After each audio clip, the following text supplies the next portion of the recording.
I'm going to save you some money.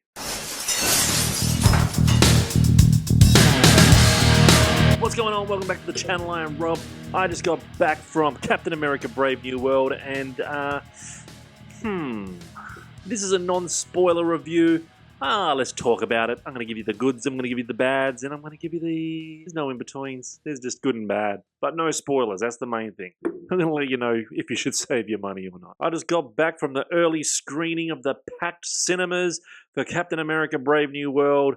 Including myself, there was a massive 4 people in my cinemas. Guess this one didn't excite people as much as they thought it was going to. But a quick plot if you don't know it. And there's no spoilers in this, but if you haven't seen the trailer, then maybe don't watch it, because then that will be spoilers for you, because everything that you've seen in the trailer, I will talk about as well. So the plot is simple. There's a threat on the president and an international incident. So who are you going to call?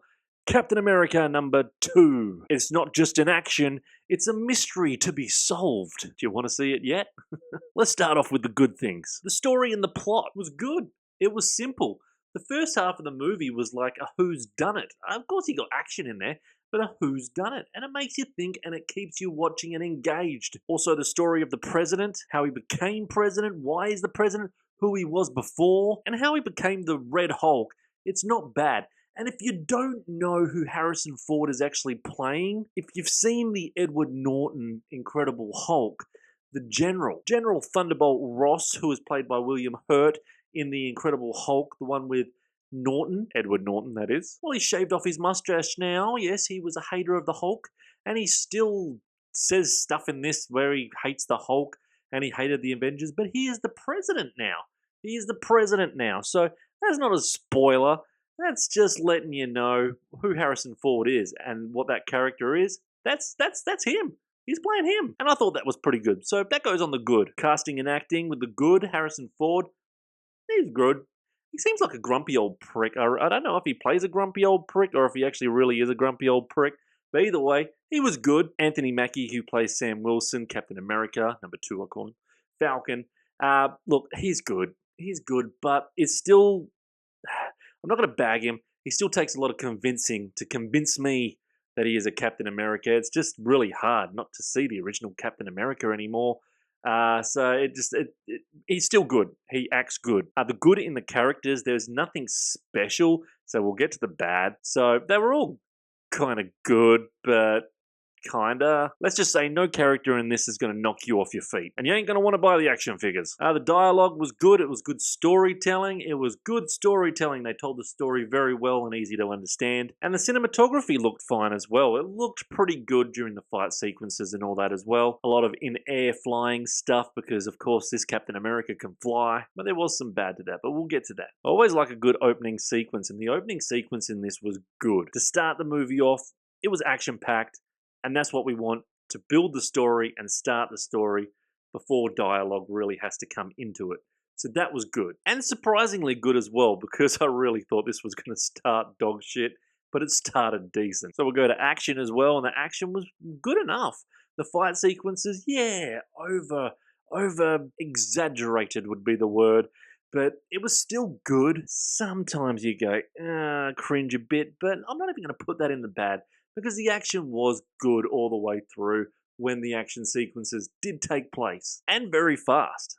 A lot of them were fast. And the Easter eggs were good. There were few and far between. Like, you had to watch and listen properly.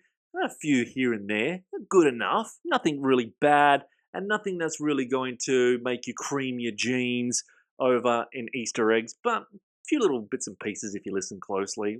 That was good enough for me. Now to the bad. I'm not going to bag and put any of the cast in the bad. The cast were fine with what they did. They were all decent enough. But the characters were bad. Some of the characters were really bad. The main villain, Samuel Stearns, I thought was bad and unconvincing. For a main baddie and a main villain, I just wasn't convinced, and I thought he was lame. So I'm putting him in the bad. Captain America, I'm putting you in the bad because I'm still not convinced. You can't convince me.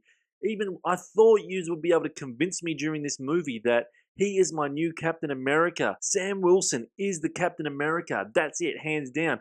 But he still just doesn't deliver, and and convince me that he is still Falcon to me. It's just still Falcon. There's nothing convincing that makes him like unique and different. So the bads. I want my Captain. I want Steve Rogers back. I want Steve Rogers back. Now, still in characters, I did like Red Hulk, but the bad was the CGI looked pretty bad. You could really, I know Hulk always looks CGI-ish, but I guess because this time it was red, he just looked a bit bad to me, like pretty CGI. Don't get me wrong, I was still entertained by it, but and I tell you what, he looked. When I'm watching, I did giggle a bit. He looked like Vince McMahon from WWE, painted red in 1999 when he won the Royal Rumble, but red. He really did look like Vince. uh, in the dialogue, there was some very bad dialogue for me. The comedy puns, any cheesy little bit of comedy that they tried, didn't make me laugh once. I didn't laugh once during this movie. I did not find any of the little smug comments or puns funny at all.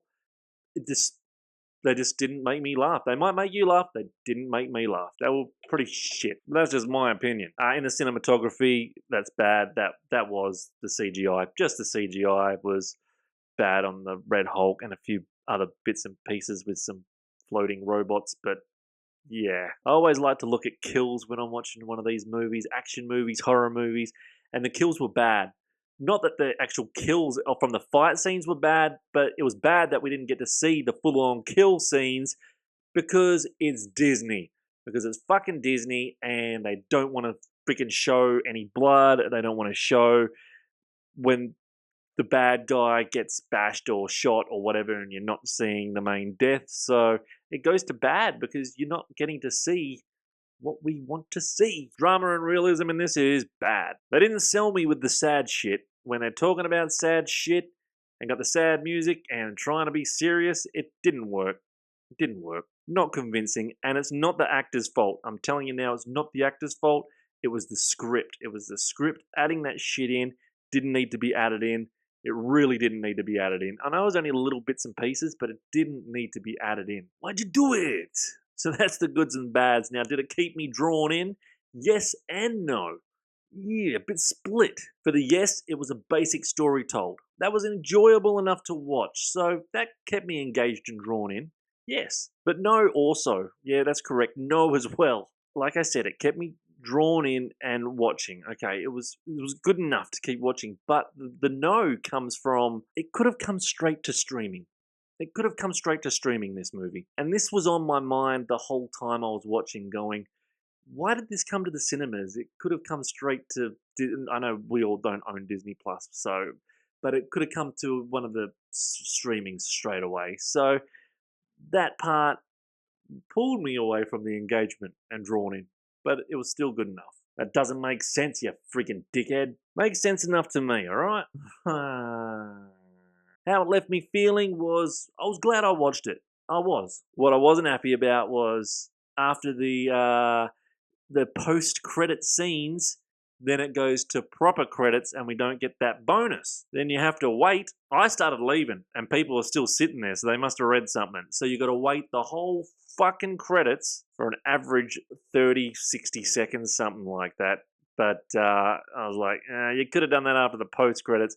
You made me wait all that time, but you still, if you go watch it, make sure you sit there and see it because it kind of gives a little bit away of something. It tells more story, but also how it left me feeling. It was nothing to rave about to my friends. I'm not going to rave about it and go tell them, go see that now, or you're going to miss out from a packed cinema. There's not hardly any seats left. Hardly any seats, but it was still good. It is what it is. It was what it was. My honest evaluation was, yeah, it was fun. It was fun. It had its bads and it had its goods, and it was fun. But unless you go on a tight-ass Tuesday and pay $10 to see this movie, then wait. Then wait to watch it at home, because there's nothing spectacular and super for the cinemas, in my opinion. My opinion. To be honest, it's just the same old, with no new deliverance. But it's also good enough for me to watch it again later on down the track. But I probably won't buy this one. Still good enough to watch again, but I probably won't buy it. Like I said, in the end, this one, it's really up to you. Everyone's going to be split on this, so I'm really split down the middle because there was some stuff that was just, and it wasn't bad. Don't get me wrong, it wasn't a cringe movie. It wasn't horrible at all. Not at all. It just had no oomph behind it, and it wasn't exciting enough to go wicked, wicked. I can't wait to see another one. Because I really don't fucking care now. I don't care now. If there's another Captain America with just the Falcon playing, I don't care. I'm done with Marvel a little bit now. Going a little bit downhill. So I'm going to give this one a solid 5 out of 10. We're in the middle of the road on this one. 5 out of 10, which 5 isn't bad. 5 isn't bad, but I'd wait. I'd wait till it comes on streaming and watch it at home. That's my opinion. I'm not giving the movie shit at all. I enjoyed it. I enjoyed my time watching the movie, but I'd rather watch this one at home, and I've seen way better. That's what she said. Alright guys, like, subscribe, do what the fuck you want. I'll be back regardless. I'm going to go watch some more movies this week, I think, at the cinemas on my week off. But until then, make sure you say hi to your mum for me, and I will see you next time. Don't be a hater. Do a thumbs up. See you.